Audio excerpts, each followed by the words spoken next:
여러분, 세상에서 가장 비참한 사람이 있다면 자신이 얼마나 비참한 상태에 있는지조차 알지 못하는 사람일 것이란 생각이 듭니다.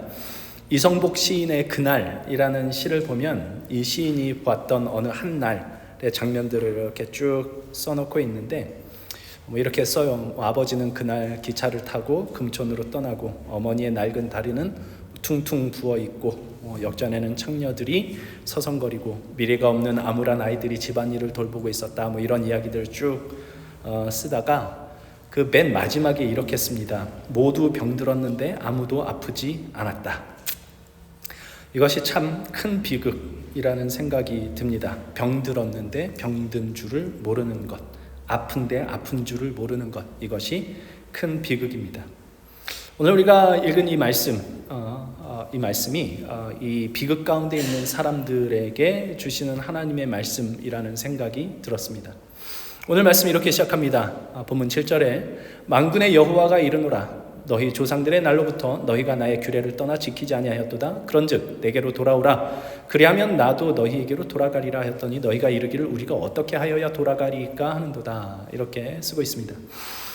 말라기는 하나님과 이스라엘 백성 사이에 어떤 논쟁 형식으로 되어 있다 말씀드렸습니다. 첫째는 하나님께서 내가 너희를 사랑한다 그랬더니 이 백성들이 하나님이 언제 우리를 사랑했습니까? 이런 논쟁이 있었고요. 두 번째는 너희가 나를 공경하지 않고 내 이름을 멸시했다. 그러자 이 백성들이 우리가 언제 하나님의 이름을 멸시했다고 하는 겁니까? 라고 하는 이런 하나님의 이름을 멸시한 것에 대한 논쟁이 있었고요. 세 번째는 우리 지난주에 나눴던 내용인데 너희가 말로 나를 괴롭혔다 라고 하나님이 말씀하시자 우리가 언제 하나님을 괴롭혔단 말입니까? 라고 이 하나님을 괴롭힌 것에 대한 논쟁이 있었고요. 오늘 이제 네 번째 논쟁이 나오는데 너희가 나에게로 돌아오면 나도 너희에게 돌아갈 것이다 라고 하나님께서 이렇게 말씀을 하시자 우리가 어떻게 해야 돌아갑니까? 이제 이렇게 나옵니다. 근데 이제 이게 어떻게 하나님께로 돌아갈 방법을 우리에게 알려주십시오 이런 이야기가 아니라 이제 이렇게 쭉 앞에서 나온 이 내용들을 쭉 보면 하나님께서 너희가 나를 떠났다라고 지금 말씀을 하시는 거고요. 그래서 이게 너희가 나의 규례를 떠나 지키지 아니하였도다 이렇게 얘기를 했죠. 그런즉 내게로 돌아오라. 그러니까 너희가 나를 떠났다 이렇게 말씀을 하고 있는 것이고 이스라엘 백성은 우리가 언제 하나님을 떠났다고 하는 겁니까? 라는 이 하나님을 떠난 것에 대한 논쟁을 하고 있는 겁니다.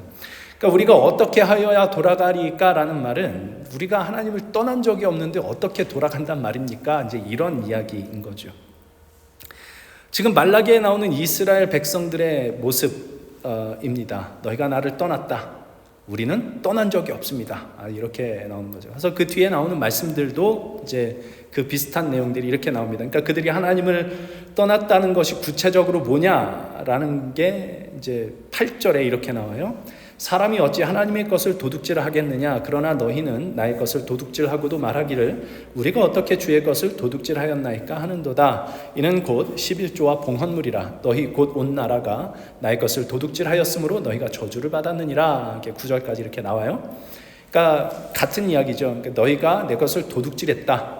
우리는 하나님의 것을 도둑질한 적이 없습니다. 그러니까 너희가 나를 떠났다. 돌아와라. 우리는 하나님을 떠난 적이 없습니다. 너희가 내 것을 도둑질했다. 하나님의 것을 도둑질한 적이 없습니다. 아니다. 도둑질했다. 그게 뭐라고요? 11조와 봉헌물을 너희가 도둑질했다. 이렇게 얘기를 해요. 근데 사실 11조와 봉헌물을 도둑질했다고 하는 거는 아닙니다. 이제 이게 좀 이따가 좀 얘기가 나오겠지만. 그래서 너희가 어쨌든 너희가 나의 것을 도둑질하였기 때문에 너희가 저주를 받았다라고 얘기를 하는데 여러분이 생각하는 저주는 뭐라고 생각을 하십니까? 사업이 망하는 것, 코로나 바이러스에 걸려 죽는 것, 교통사고 나서 갈비뼈가 부러지는 것, 이런 건 사실은 저주가 아닙니다. 진짜 저주는 저주를 받았는데 그게 저주인 줄을 모르는 게 진짜 저주입니다. 이성복 시인의 식구처럼 병들었는데 아픈 줄을 모르는 것, 그것이 가장 큰 저주입니다. 너희가 하나님을 떠났다. 나를 떠났다. 아닙니다. 안 떠났습니다. 너희가 내 것을 도둑질했다. 아닙니다. 도둑질하지 않았습니다. 너희가 내 것을 도둑질하고 나를 떠나서 저주받았다. 아니요, 우린 저주받은 적이 없습니다. 이게 가장 무서운 저주인 거죠. 저주를 받았는데 저주받은 줄을 모르는 겁니다. 왜 몰랐을까 생각을 해보면 아마 지금 금방 말씀드렸던 이런 식의 저주라고 생각하는 것들, 사업 망하는 거, 뭐 무슨 병 걸리는 거, 뭐 교통사고 나는 거, 이런 저주를 받지는 않았던 것 같아요. 그러니까 그걸 몰랐겠죠. 거기다가 중요한 이유가 하나가 더 있는데, 이제 10절 말씀을 보면 이제 9절에 이어서 10절에 보면 이렇게 얘기를 해요. 만군의 여호와가 이르노라, 너희의 온전한 11조를 창고에 들여 나의 집에 양식이 있게 하고 그것으로 나를 시험하여 내가 하늘 문을 열고 너희에게 복을 쌓을 곳이 없도록 굳지 아니하나 보라, 이럽니다. 여러분, 하나님께서 진짜 더 이상 쌓을 곳이 없을 만큼 복 내려 주시기를 원하십니까? 아멘. 여기 방법이 나와 있습니다. 더 이상 쌓을 곳이 없을 만큼 복을 내려주시는 그 복을 받을 수 있는 방법, 온전한 11조를 하시면 됩니다. 우리가 복 받지 못한 이유는 뭐냐? 온전한 11조를 하지 않기 때문이다. 이제 이렇게 나오는 거예요. 자, 그러면 이제 논리적으로 한번 이제 순서를 보자고요. 너희가 나를 떠났다, 하나님을 떠났다, 그래서 저주를 받았다. 그게 왜 그랬냐? 너희가 온전한 11조를 하지 않았기 때문이다. 이렇게 나오는 거예요. 그러니 이제 온전한 11조를 한번 드려봐라. 그러면 너희가 복 받는다. 순서가 이렇게 되죠? 그죠? 11조를 안 해서 저주를 받았고, 저주에서 벗어나 복 받을 수 있는 비결은 11조를 하는 것이다. 이렇게 나오는 겁니다.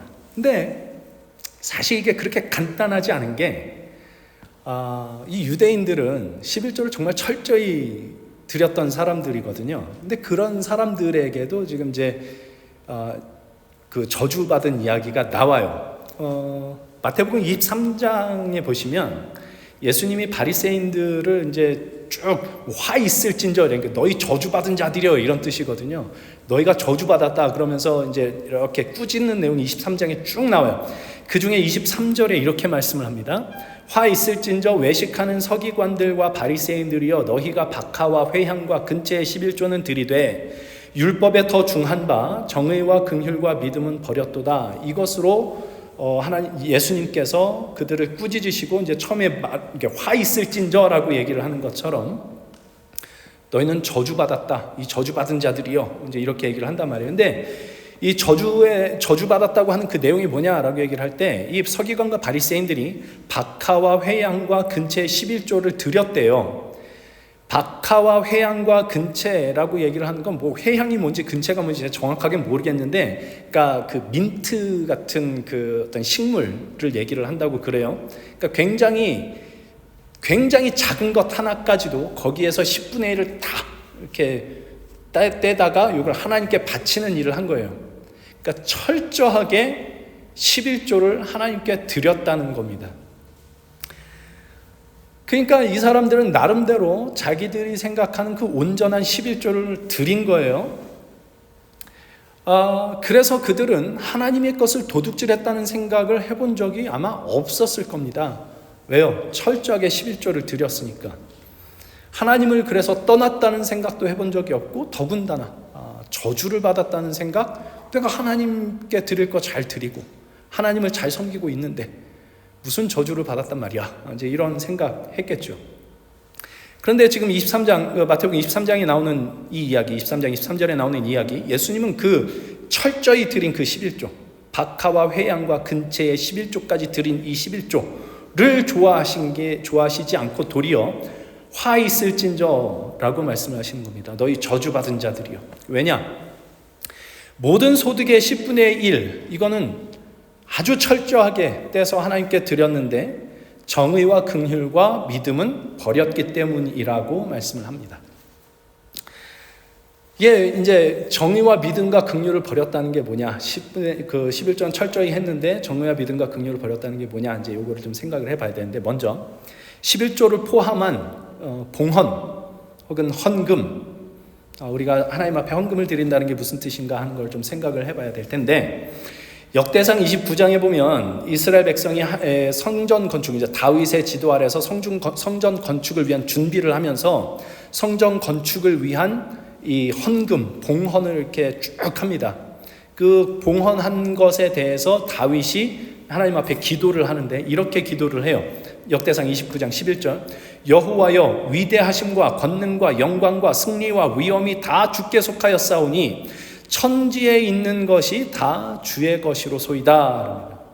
여호와여, 주권도 주께 속하였사오니 주는 높으사 만물의 머리이십니다. 그러니까 천지에 있는 모든 것이 주님의 것입니다 라는 고백을 하고 이제 뭐 이렇게 뒤에 쪽쪽 나오다가 14절에 이렇게 얘기를 해요. 나와 내 백성이 무엇이기에 이처럼 즐거운 마음으로 드릴 힘이 있었나이까. 봉헌을 하고 헌물을 드릴 이 힘이, 즐겁게 이걸 드릴 힘이 어디 있었겠습니까? 모든 것이 주께로 말미암았사오니 우리가 주의 손에서 받은 것으로 주께 드렸을 뿐이로소이다. 뿐이니이다. 이제 이렇게 나와요.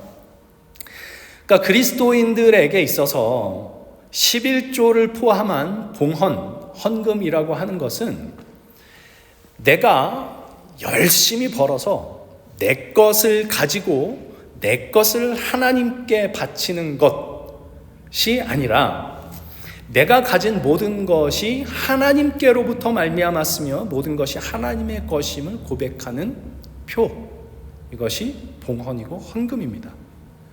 그러니까 나와 내 백성이 무엇이기에 이처럼 즐거운 마음으로 드릴 힘이 있었나이까.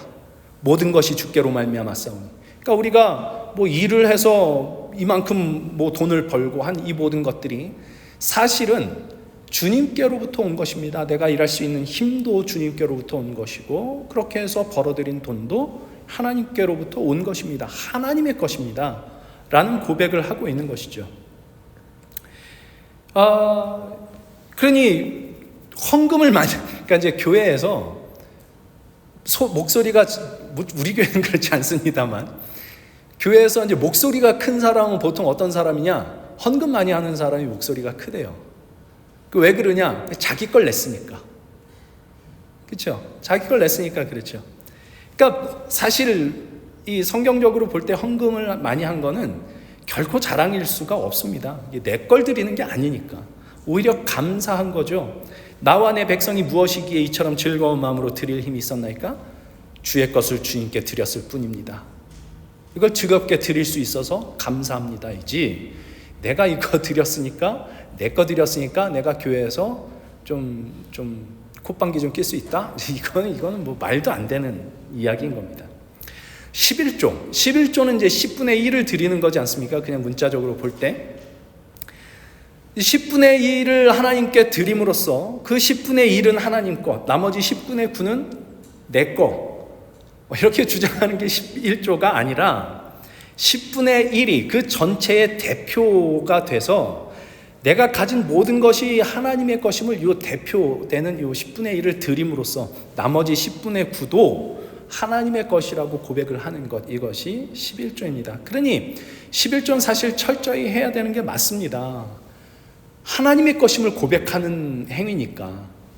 다만 이 10분의 1을 철저히 드리면서 이제 하나님께 드릴 건 다 드렸으니 나머지는 내 거다 그러는 순간 뭘 하는 거죠? 도둑질하는 거죠. 하나님의 것을 내 걸로 강탈해 오는 것입니다. 이렇게 하나님의 것을 도둑질해 오면 이제 어떤 일이 일어나느냐? 여기에 정의와 긍휼과 믿음이라고 하는 이 문제가 이제 나타나게 되는데, 세상은 저주받았습니다. 하나님을 떠났기 때문이죠. 저주받았는데 저주받은 줄을 모르는 게 세상입니다. 그래서 세상이 돌아가는 원리가 이 세상 사람들에게는 아주 자연스럽고 그게 아픈 것인 줄을 모릅니다. 금수저, 흙수저가 나뉘고 갑과 을이 나뉘고 돈과 힘과 권력이 그 힘을 쓰는 세상, 그걸 있는 사람들은 세상 사는 게 좀 쉽고 그렇지 않은 사람은 좀 어렵게 사는 게 당연합니다. 근데 이런 것들이 그 마음 깊은 곳에서는 결코 옳지 않다는 생각도 들 때가 있어요. 이 부와 명예를 거머쥔 사람들이 옳지 않은 방식으로 하는 일들도 일어나고, 근데 어쨌든 이 사람들은 힘을 쓰고 이 사람들은 편하게 살아요. 그러니까 불의가 가득한 세상인데 그걸 보고 세상이 다 그렇지, 그래요. 왜냐하면 그게 자연스러우니까 세상에서는.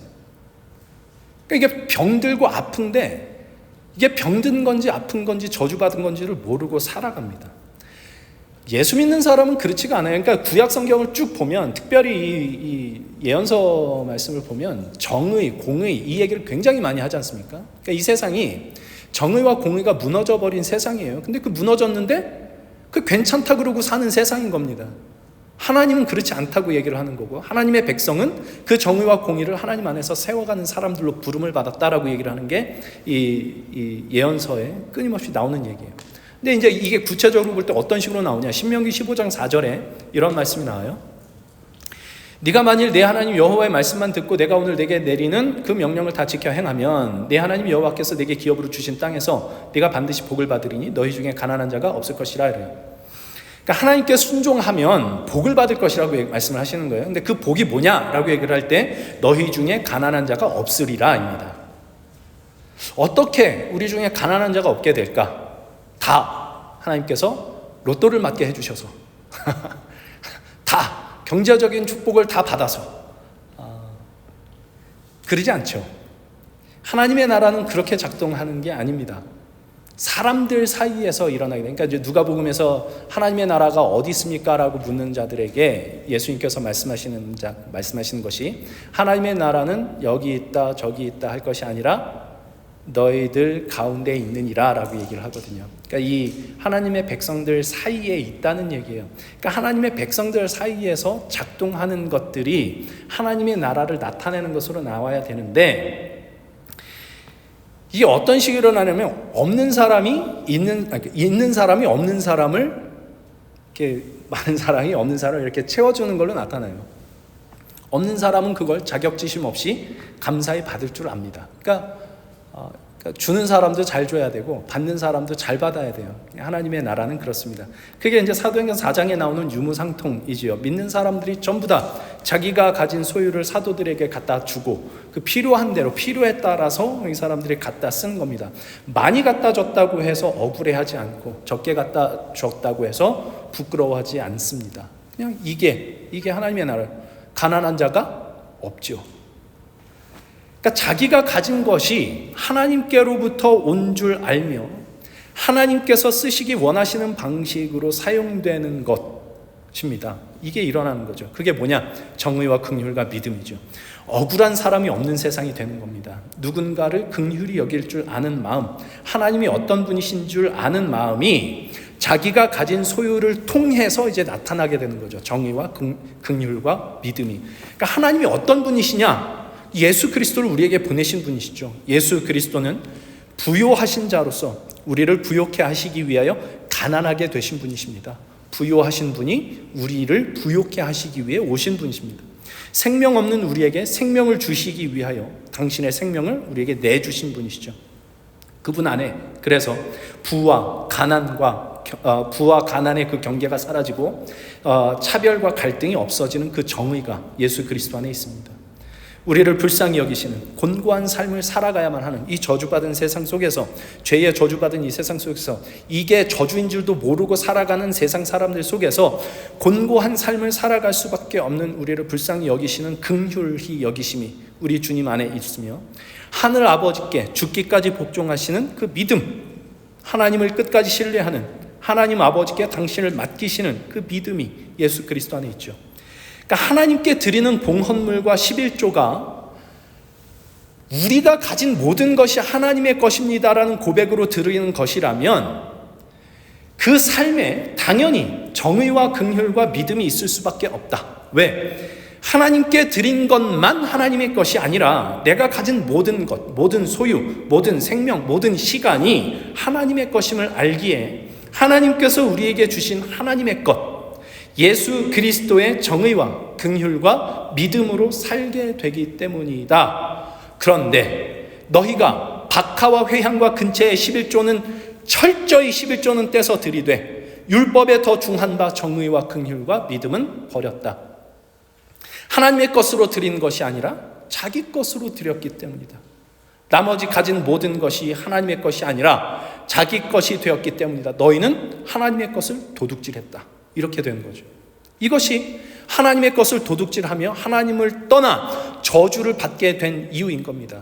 그러니 온전한 11조란 정확히 10분의 1을 떼서 하나님께 드리는 게 아니라 나머지 10분의 9도 하나님의 것임을 인정하는 것. 그래서 그 남은 10분의 9 속에 그리스도 예수 안에 있는 정의와 긍휼과 믿음이 나타나는 삶을 살기로 하는 것. 이것이 온전한 11조라 할 수 있는 거죠. 그래서 바울이 이렇게 얘기를 합니다. 그러므로 형제들아, 내가 하나님의 모든 자비하심으로 너희를 권하노니 너희 몸을 하나님이 기뻐하시는 거룩한 산제물로 드리라. 이는 너희가 드릴 영적 예배니라. 그러니까 이게 12장, 로마서 12장 1절 말씀인데 11장까지 계속 복음이 뭔지, 예수 안에서 구원을 얻고 자유케 된다는 게 뭔지 이 복음을 계속 설명을 한단 말이에요. 그래서 너희가 그리스도 예수 안에서 구원을 얻고 하나님의 백성 되는 복음을 받아들였으니 그러므로 주를 위해 헌금 잘하고 특히 소득의 10분의 1 떼먹지 말고 철저하게 해라. 이렇게 얘기를 하진 않습니다. 그러므로 너희 몸을 거룩한 산제물로 하나님께 드리라고 얘기를 하죠. 역사상 자기 몸을 거룩한, 하나님이 기뻐하시는 거룩한 산제물로 온전히 드리신 분은 예수님밖에 없습니다. 그런데 예수 그리스도께서 하신 그것을 우리에게 하라고 합니다. 놀랍지 않습니까? 우리를 예수 그리스도와 동급으로 취급하시는 겁니다. 하나님께서. 그러니까 거룩한 산제물로 드리라 그러는데 거룩하다는 게 뭐죠? 여러분 뜻은 알죠? 카다시라고 하는데 그 구별됐다라는 뜻입니다. 이 문자적으로는. 그래서 이 구별은 내가 구별시키는 게 아니고 하나님께서 예수 그리스도 안에서 우리를 이미 구별하셨어요. 이게 우리의 상태를 이렇게 구별하시는 겁니다. 세상으로부터. 그래서 예수 그리스도 안에서 우리는 하나님의 자녀가 되는 그 순간 이미 우리는 구별된 하나님의 거룩한 백성이 되죠. 우리가 잘나고 흠없고 그래서가 아니라 예수 그리스도 안에 그 하나님께서 구별하시는 그 구별이 담겨져 있기 때문에 그렇습니다. 하나님의 백성으로 그리스도 안에서 이렇게 구별됐기 때문에 그렇습니다. 우리가 구별하는 게 아니라 하나님께서 우리를 구별해 놓으신 겁니다. 이게 하나님의 백성된 우리의 상태입니다. 그러나 성경에서 이야기하는 거룩이라는 이 말은 이렇게 이미 되어진 상태로서 뿐만 아니라 우리가 계속해서 추구하며 살아가야 할 어떤 명령, 하나님의 명령으로 우리에게 주어져 있는데 그것은 어떤 추상적인 것들이 아니라 거룩하다 그러면 우리 왜 이렇게 막 기도 잘하고 기도 열심히 하고 뭐 이렇게 신앙생활 열심히 하고 뭐 이렇게 뭐 영적이고 막 뭐 이런 것들을 생각을 하지만 굉장히 삶 속에서 구체적으로 나타나는 것이다라고 성경이 얘기를 해요. 그러니까 대표적으로 레위기 19장 말씀을 보면 이렇게 얘기를 해요. 2절에 너희는 거룩하라 이는 나 여호와 너희 하나님이 거룩함이니라 라고 말씀을 하신 다음에 그 뒤로 너희는 거룩하라 라는 그 내용이 어떻게 하라는 건지 그 구체적인 내용들이 쭉 나오는데 그 중요한 이 내용들 중에 9절 10절 같은 데 보면 곡식을 거둘 때 밭 모퉁이까지 다 거두지 마라. 싹 다 추수하지 말고 모퉁이는 좀 남겨놔라. 이삭 줄 때 이삭 다 줍지 말고 좀 남겨놔라. 포도원의 열매도 다 따지 말고 좀 남겨놔라. 떨어진 열매 다 줍지 말고 좀 남겨놔라. 이렇게 말씀을 해요. 왜 그렇게 하라고요?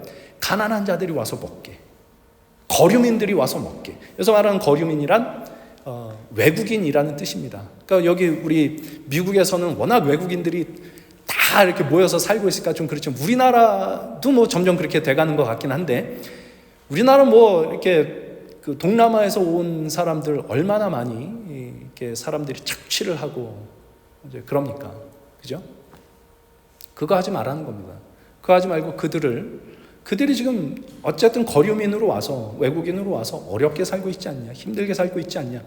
그들을 위한 몫을 너가 남겨놔야 된다 이 얘기를 하는 거죠. 이게 뭐라고요? 너희는 거룩하라. 내가 너희 하나님이 거룩하니 너희도 거룩하라. 의 내용이 그거란 얘기예요. 13절 이웃을 착취하지 말고 품꾼의 삭슬 아침까지 밤새도록 네게 두지 마라. 착취하지 마라. 품꾼의 삭슬 아침까지 남겨두는 건 왜 그럴까요?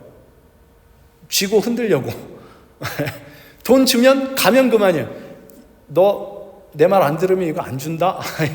아침까지 쥐고 있는 거예요. 15절 재판할 때 불의를 행하지 마라. 가난하다고 편들지도 말고 세력 있는 자라고 두둔하지도 마라. 이렇게 정의를 이뤄내는 거죠. 그러니까 가난하니까 불쌍히 여겨서 편들어주지, 재판할 때는 그렇게 하면 안 됩니다. 그렇죠? 그러니까 하지 말아야 될 게 뭐냐면 가난하다고 편들지 말고 힘 있는 사람이라고 편들지 말아야 된다. 공정하게 해야 된다. 정의롭게 해야 된다. 이 얘기죠. 33절 거류민을 학대하지 마라. 아까 얘기했던 얘기입니다. 이제 외국인들 학대하지 마라. 힘들게 하지 마라. 그러니까 이게 다 전부 다 뭐예요?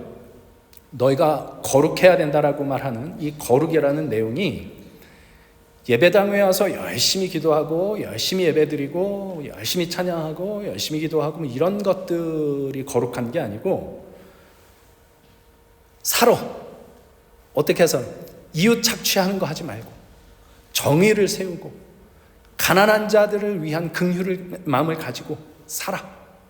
이게 거룩이다. 이렇게 말씀을 하신 건데, 왜냐? 나 여호와 너희 하나님이 거룩하기 때문이다. 하나님이 거룩하신 건 또 뭔가요? 우리를 불쌍히 여기셨죠. 그래서 이것이 우리의 몸을 거룩한 산제물로 드리는 것이라고 할 수 있습니다. 아니 이제 말라기 3장 오늘 7절부터 봤는데 우리 지난주에 봤던 6절 말씀에도 보면 하나님께서 오셔서 그 6절이 아니라 5절이네요. 심판하러 오시는데 그 심판이 누구에게 임하냐라고 얘기를 할 때 품꾼의 삭세에 대하여 억울하게 하는 사람들, 고아와 과부를 압제하는 사람들, 나그네를 억울하게 하는 사람들, 이런 사람들 얘기를 하죠. 그러니까 이게 그런 사람들을 우리가 돌아보는 것, 이것이 이제 거룩한 산 제물로 드리는 것이고 정의와 긍휼과 믿음을 나타내는 온전한 11조를 드리는 것이라고 할 수 있을 겁니다. 이건 뭐 착하게 살아야 되고 선한 일을 해야 되고 이렇게 자선을 베풀어야 되고 이런 얘기가 아니라 내가 가진 이것이 하나님의 것임을 인정하는 겁니다. 이것이 하나님의 것이라면 내가 어떻게 사용할 것인가. 그게 재밌어요. 그러니까 누가복음 16장에 불의한 그 총직이 나오는 거 혹시 아시나요? 네. 주인이 이렇게 총직인 그 재물을 맡은 사람이잖아요. 그 주인이 멀리 갔어요. 근데 간 사이에 막 이렇게 그 흥청망청 자기 멋대로 썼어요. 그 소식을 듣고 이제 내가 정산을 하러 가야 되겠다. 온대 주인이. 야 그럼 내가 어떻게 해야 되지? 빵 떠는 게 너무 많은데. 그래서 그 다음에 어떻게 했죠? 주인의 재물을 가지고 뭐 예를 들어서 100불 빚진 자 있으면 너 50불 빚진 걸로 해주고 1000불 빚진 자 있으면 너 500불 빚진 걸로만 해.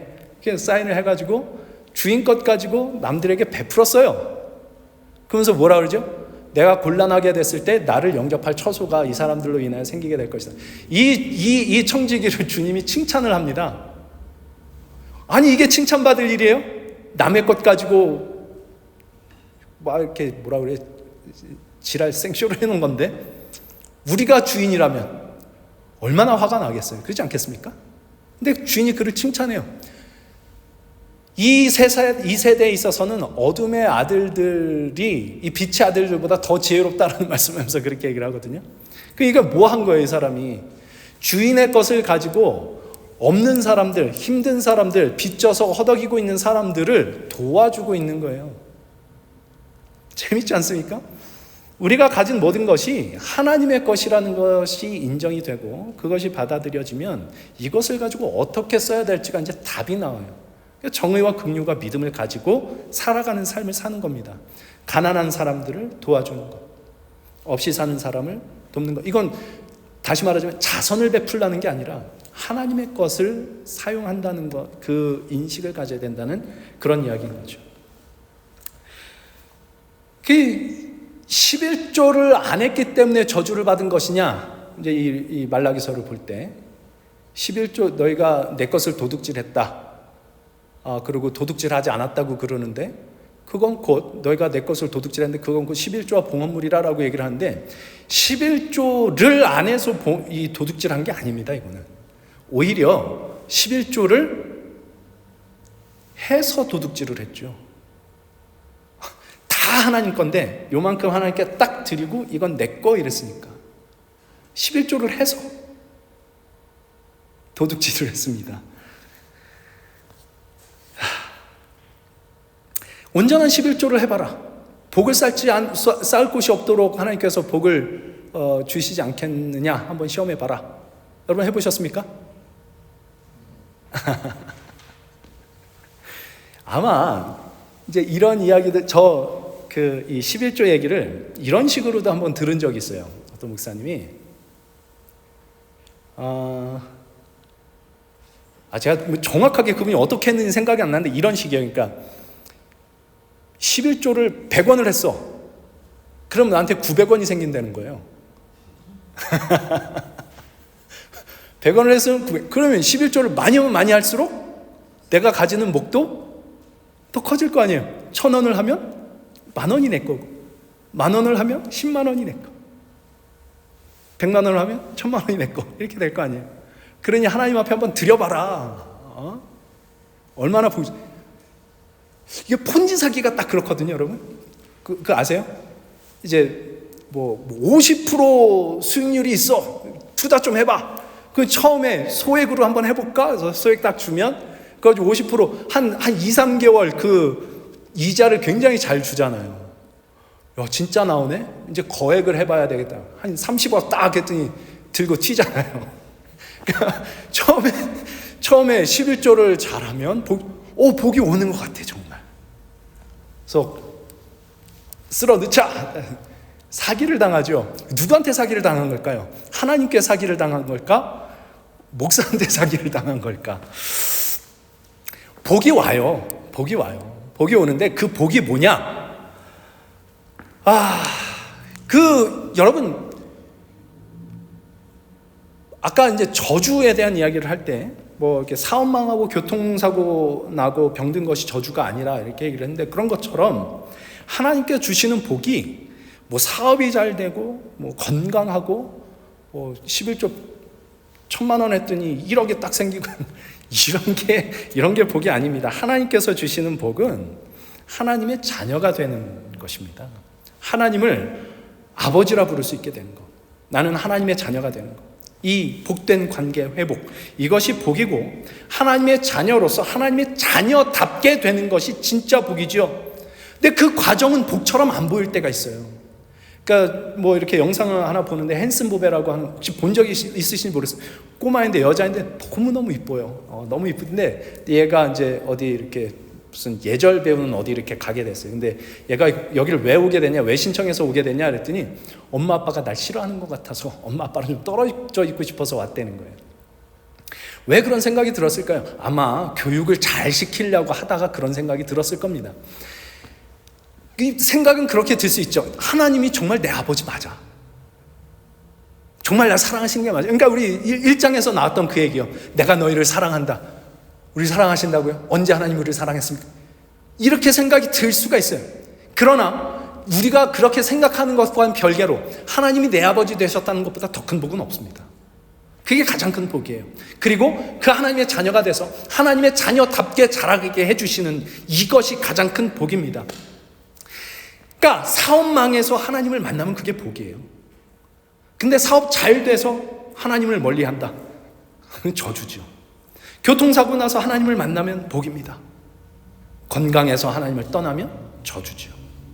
LA에서 목회하는 목사님께 들은 얘기인데 새신자들이 왔답니다. 근데 이분이 어떤 병에 걸려서 고생하고 있는 중이었대요. 그러니까 뭐 아마 다른 교회들도 몇 군데 다니다가 왔던 것 같아요. 근데 그러다가 정말 기적적으로 하나님의 은혜로 병 고침을 받았어요.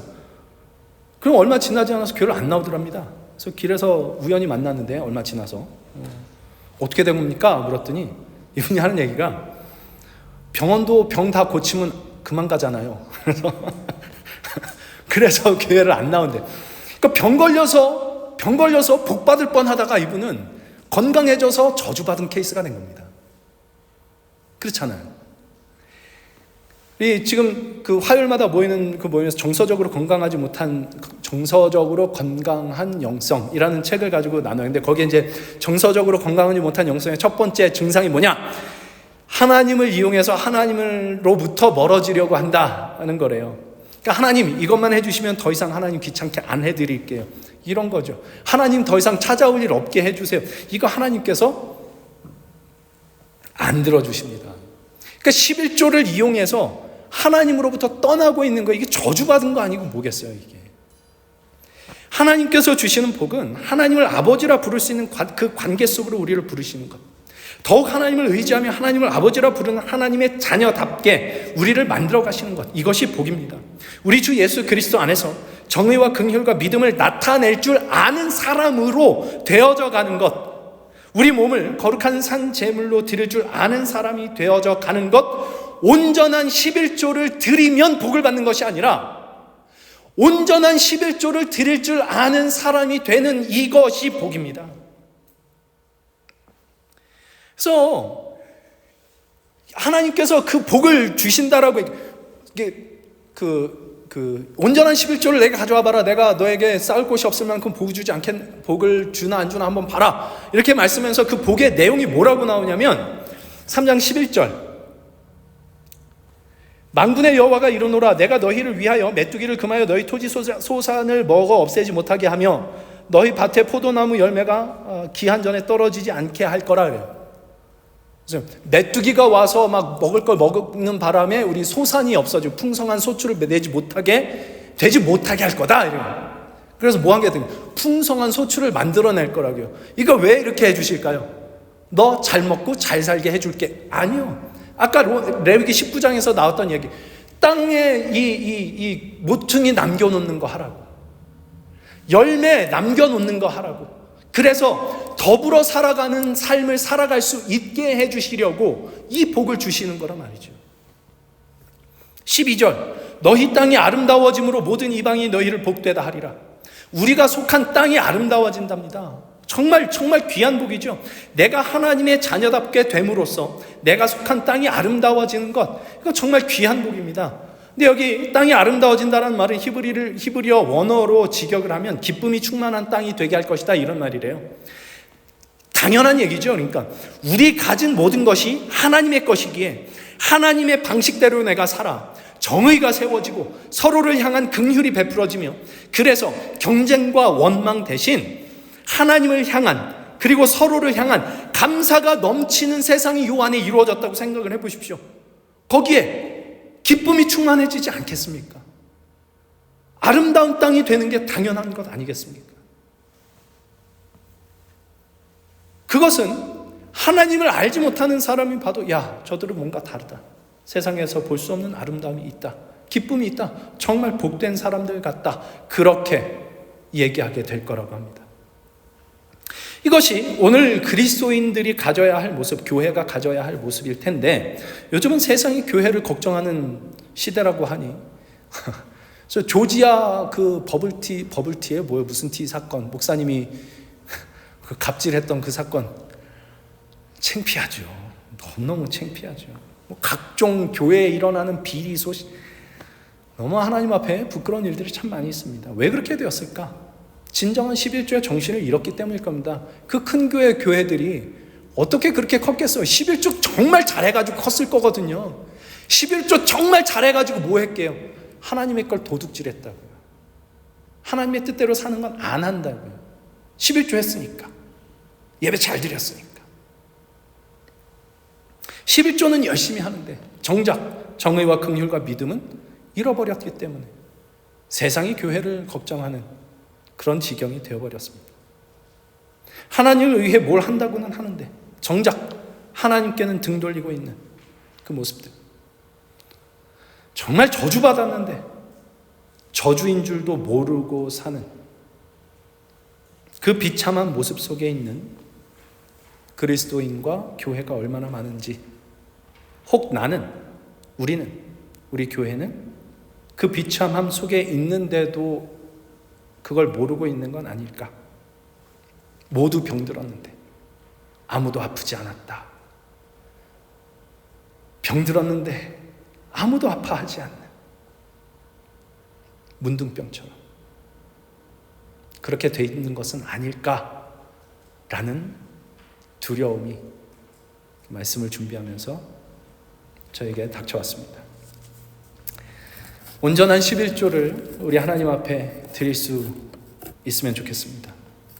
철저하게 10분의 1, 소득의 10분의 1 딱딱 잘라서 이건 교회에 갖다 바쳐, 이런 얘기가 아니라 나의 가진 모든 것이 하나님의 것임을 인정하는 표로서 11조를 하는 겁니다.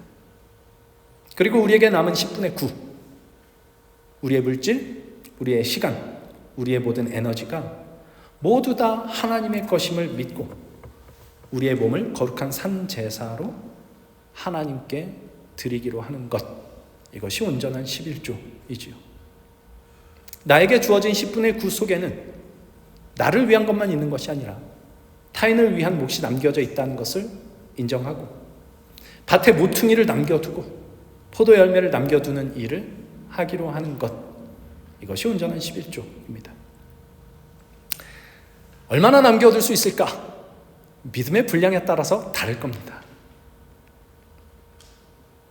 저와 제 아내가 조금씩 하고 있는 일들이 있는데 언젠가 저희 교회 차원에서 그런 일들을 좀 할 수 있으면 좋겠다는 생각을 하는 게 있습니다. 때가 되면 한번 말씀을 드릴 텐데 거기에도 좀 잘 동참을 해주시면 좋을 것 같습니다. 우리가 그렇게 온전한 11조를 하나님 앞에 드릴 때 하나님께서 정말 쌓을 곳이 없도록 복을 우리에게 부어주실 겁니다. 땅의 소산이 넘쳐나게 하셔서 더불어 살아갈 수 있게 하실 것이고요. 정의와 긍휼과 믿음이 시행되는 아름다운 땅, 기쁨이 충만한 공동체를 만들어내실 것이고 하나님을 알지 못하는 사람들도 우리를 보고 야, 정말 복되다 라고 말하게 하는 일들을 하나님이 이루실 겁니다. 우리가 온전한 11조를 하나님께 드릴 때. 그런 하나님의 자녀들, 하나님의 백성들, 하나님의 교회가 될 수 있기를 우리 주님의 이름으로 간절히 소망하는 것입니다. 기도하겠습니다.